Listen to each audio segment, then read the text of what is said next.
Truth, Chapter 3. Here's a diary of my hellish Thursday. 8:15 a.m. George is on again, off again. Crush on Nate is definitely on at the moment. Personally, I don't see what's so attractive about a hockey jersey, but the girl's obsessed. I'm trying to talk to her about the murder before the homeroom bell rings, but she's not paying attention. She's screaming, she's scanning the hallway, hoping to spot Nate. We had lunch in the courtyard together twice last week, but this week he's totally avoiding me, she complains. I don't know what you see in him, I tell her.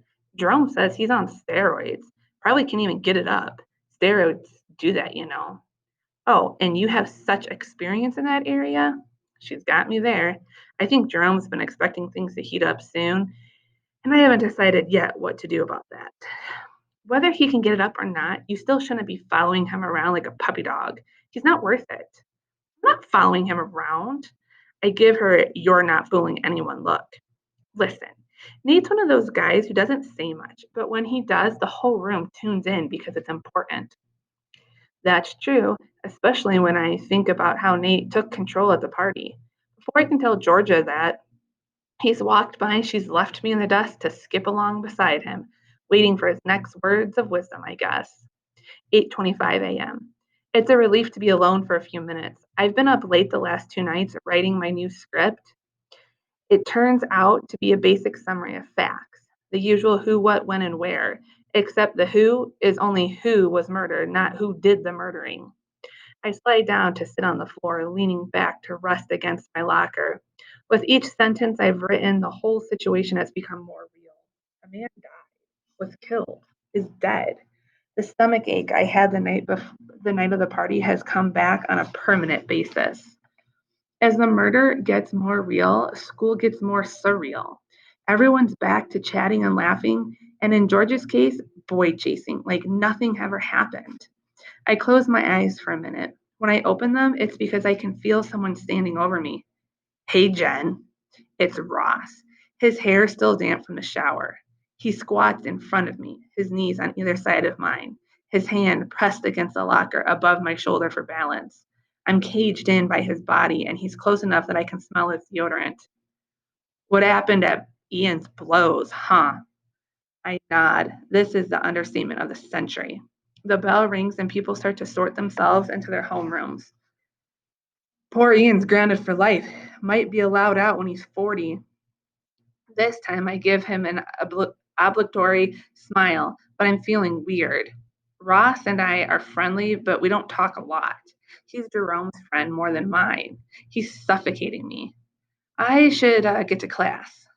Lots of time. Relax, he says, and leans even closer. Jerome tells me you're doing a news report about the situation. For the school show, yeah. Anything I should know about? That depends. Are you the news police? A journalist never gives up her source, you know that. I'm joking. Ross is starting to bug me, but I'm 100% joking. The look he gives me is completely serious. Let's just say I'm an interested member of your audience. It's just the official facts from the police. Were you even there? I don't remember seeing you afterwards. He shakes his head. Booked out early. Heard there was another party. So then what's the big deal then? Just don't want trouble. I gotta go. He unfolds himself and lopes off down the hall, long legs disappearing around the corner. So much for social graces. The final bell rings, and I'm still sitting in the hallway, sighing. I pull myself up and head to the office for a late slip. Noon. The day is getting progressively worse. I have no friends at lunch. Georgia goes off with Nate. Jerome says he has to talk to Ross about something and disappears. I didn't even get a chance to tell him how weird Ross was this morning. With nothing else to do, I head to the media lab where Miss Chan asks if we can talk about my piece. It's good, Jen. All the facts are there, but I think you're missing some of the human element. What did Ted Greenville's neighbors think of him? Is he well known in Fairfield? What about comments from the partygoers? I'm not saying this story isn't worth running, she continues. It is, but let's follow it up next week with both a factual update and some people's reactions. Sound okay? I nod, mostly to get her to go away. She's great, but this day has Murphy's Law written all over it. 2:30 p.m. I forgot to do my reading last night, so I flunked the pop quiz Mr. Johnson gives us on Macbeth. In retaliation, he makes me read part of Act 5. Mr. Johnson reads the part of the doctor who has come to watch Lady Macbeth sleepwalk. I'm supposed to read Lady Macbeth's lines. It seems that after plotting and scheming with her husband, she finally feeling a bit of post-murder guilt. Stumbling around in her sleep, she sees blood on her hands. Out, out, damn spots, etc. After the first couple of minutes, I start to get into it. I'm rubbing my hands together in front of me, pretending they smell bad. And here's where my day gets really putrid. All of a sudden, I'm convinced that the whole class thinks I killed Ted Greenville, which is ridiculous, completely unfounded. Half of them don't even know I was at the party. I tell myself to calm down, but someone coughs in the back. Then I see two girls in the front look at each other. I'm convinced they're all thinking the same thing: guilty, guilty. I can't get the thought out of my head, and I trash the rest of my lines. Then I say I have to go to the bathroom, grab my books, and run out of the class. I am such a freak. 3:30 p.m. The final announcements over the PA. There are messages in the office for blah blah blah blah blah. Jen Forrester, blah blah blah blah blah. My message is from the school counselor. It says I should come to her office if I ever want to talk. 4 p.m. At least the counselor gave me a choice. The police, Officer Wells, and the investigator I saw at the crime scene knock on the door almost as soon as I get home. They want me to come to the station to talk to them. I don't seem to have any say in the matter.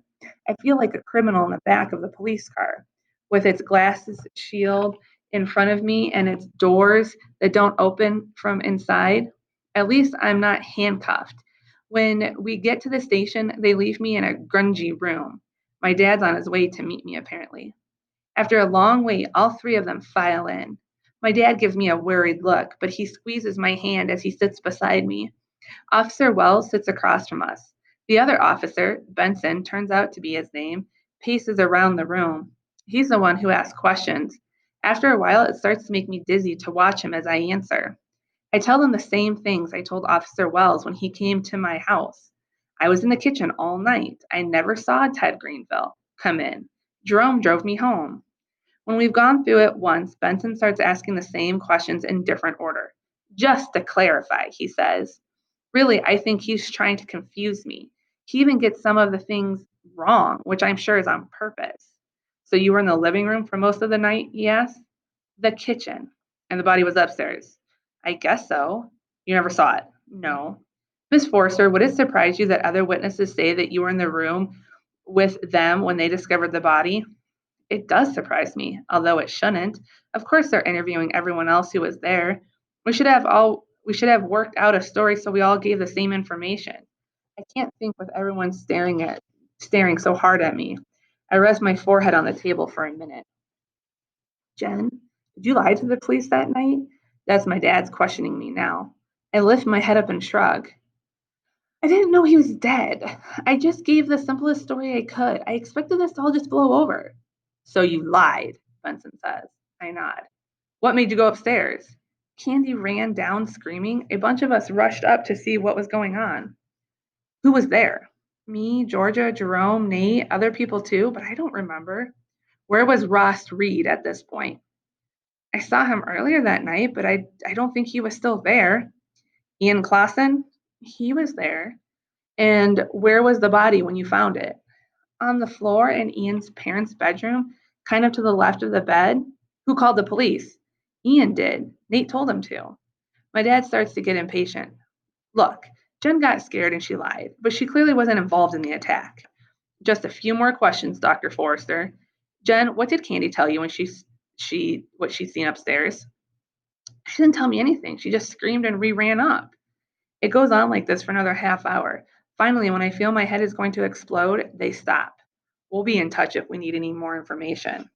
My dad leaves the room ahead of me, talking to Officer Wells about something. Officer Benson grabs my arm as I head for the door. You can be in a lot of trouble, young lady. If I find out you lied again, we're going a lot further towards seeing exactly how you were involved in this. I stumble out in a daze. My dad looks half worried and half angry, but I'm too tired to ask whether he's mad at me or at the cops. We drive home in silence.